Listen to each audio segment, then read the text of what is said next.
Hi friends, അപ്പോൾ നമ്മുടെ junior instructor ഡ്രോട്ട്സ്മാൻ്റെ PSC പരീക്ഷ നാളെയാണ് വരുന്നത്. നാളെ മോർണിംഗ് ആണ് നമുക്ക് എക്സാം വരുന്നത്.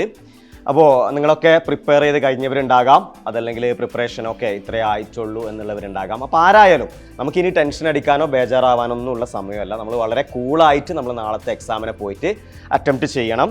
അപ്പോൾ നമ്മളിനിയിപ്പോൾ എന്തെങ്കിലുമൊക്കെ കാര്യങ്ങൾ നോക്കാനുണ്ടാവും, നമുക്കൊരു തോന്നലുണ്ടാവും, ഓക്കെ ഈ കാര്യങ്ങൾ നോക്കാനുണ്ടല്ലോ, ഈ കാര്യങ്ങളൊന്ന് റിവൈസ് ചെയ്യണമല്ലോ, ഈ ക്വസ്റ്റൻസുകൾ നോക്കാനുണ്ടല്ലോ. ഇനി അതിനൊന്നും നമ്മൾ ആലോചിക്കാൻ നിൽക്കണ്ട. നമ്മളിന്നൊരു 7 മണി 8 മണി വരെ മാത്രം കാര്യങ്ങൾ എന്തെങ്കിലും ബാക്കിയുണ്ടെങ്കിൽ നോക്കുക.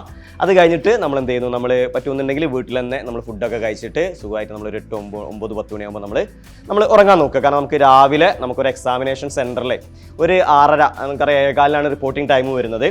അപ്പോൾ നമുക്കൊരു 6:30, 6:45 ആകുമ്പോൾ അവിടെ എത്തുന്ന രീതിയിൽ കംപ്ലീറ്റ് കാര്യങ്ങൾ പ്ലാൻ ചെയ്യുക. ഗൂഗിൾ മാപ്പ് ഒന്നും മാത്രം നോക്കിയിട്ട് ഒരിക്കലും പ്ലാൻ ചെയ്യരുത്.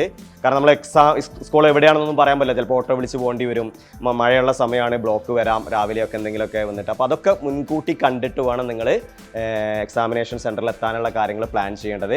അപ്പോൾ അതുപോലെ ഹോൾ ടിക്കറ്റൊക്കെ രാവിലെ പോയിട്ട് ഹോൾ ടിക്കറ്റ് ഒന്നും കിട്ടില്ല, രാവിലെ സമയമാണ്. അപ്പോൾ ഹോൾ ടിക്കറ്റ് എടുക്കാൻ മറന്നവരൊക്കെ ഉണ്ടെങ്കിൽ ഈ വീഡിയോ കാണുന്ന സമയത്ത് തന്നെ പുറത്ത് പോയിട്ട് എന്ത് ചെയ്യുക, ആ ഹോൾ ടിക്കറ്റൊക്കെ ഒന്ന് പ്രിൻ്റ് എടുക്കുക.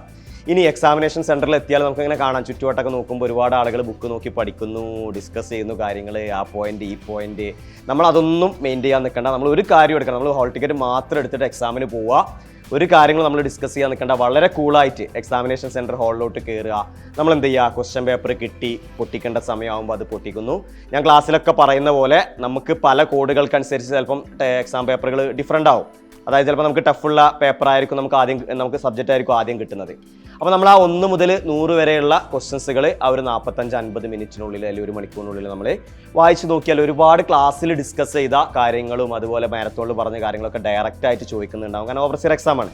അത് നമ്മൾ ആൻസർ ചെയ്യുക, അതിൻ്റെ കൂടെ നമ്മൾ മാർക്ക് ചെയ്യുക. ഓക്കെ, ഒന്ന് ആലോചിച്ച് നോക്കിയാൽ, അനലൈസ് ചെയ്ത് നോക്കിയാൽ നമുക്ക് കിട്ടാൻ ചാൻസ് ഉണ്ടെന്ന് തോന്നുന്ന ക്വസ്റ്റ്യൻസുകൾ മാർക്ക് ചെയ്തിട്ട് അത് നമ്മൾ എന്ത് ചെയ്യുക, അത് ലാസ്റ്റത്തെ അരമണിക്കൂറിൽ അതും കൂടെ നോക്കി സ്റ്റേറ്റ്മെൻറ്റ് ക്വസ്റ്റ്യൻസുകളൊക്കെ ഉണ്ടാവാം, അത് നമ്മൾ എന്ത് ചെയ്യുക, ആൻസർ ചെയ്യുക. അതിൻ്റെ കൂടെ തന്നെ എക്സാം കഴിഞ്ഞ ഉടനെ തന്നെ സ്വന്തമായിട്ടൊന്ന് വിലയിരുത്തുക. ഓക്കെ, എന്തൊക്കെയാണ് ഞാൻ പഠിച്ചതിൽ പോരായ്മകൾ, എന്തൊക്കെയാണ്, എവിടെയൊക്കെയാണ് പ്രശ്നങ്ങൾ വന്നിട്ടുള്ളത്, ഏതൊക്കെ ഭാഗങ്ങളാണ് കൂടുതൽ ഇനി റിവൈസ് ചെയ്യേണ്ടത്, ക്വസ്റ്റ്യൻ ചെയ്യേണ്ടത്, ആ കാര്യങ്ങൾ നിങ്ങൾ സ്വന്തമായിട്ടൊന്ന് അനലൈസ് ചെയ്യുക. എന്നിട്ട് നമ്മൾ എന്ത് ചെയ്യുക, അത് വെച്ചിട്ട് അടുത്ത എക്സാമിന് നല്ല അടിപൊളിയായിട്ട് ഇൻറ്റൻസ് ആയിട്ട് നമ്മൾ എന്ത് ചെയ്യുക, പ്രിപ്പയർ ചെയ്യുക. അപ്പോൾ അതുപോലെ തന്നെ എക്സാം അറ്റൻഡ് ചെയ്യുന്നവരോട് സ്ഥിരമായിട്ട് പറയുന്ന കാര്യമാണ്, വീണ്ടും റിപ്പീറ്റ് ചെയ്യുന്നു, മാക്സിമം നെഗറ്റീവുകൾ ഒഴിവാക്കുക. 100% ഉറപ്പുണ്ടെങ്കിൽ മാത്രം നമ്മൾ എന്ത് ചെയ്യുക, ആൻസർ ചെയ്യുക. ഒരിക്കലും നമ്മൾ, കാരണം നമുക്ക് ആ ഒരു നെഗറ്റീവ് കൊണ്ട് നമുക്ക് എന്ത് ചെയ്യരുത്, നമ്മുടെ റാങ്കുകൾ കുറഞ്ഞു പോകരുത്. അപ്പോൾ അതും കൂടെ ഒന്ന് എന്ത് ചെയ്യുക, ഓർത്തു വെക്കുക. അപ്പോൾ എല്ലാവർക്കും, എൻ്റെ പ്രിയപ്പെട്ട എല്ലാ വിദ്യാർത്ഥികൾക്കും നാളെ എക്സാം എഴുതുന്ന എല്ലാവർക്കും നല്ലൊരു ഓൾ ദി ബെസ്റ്റ്.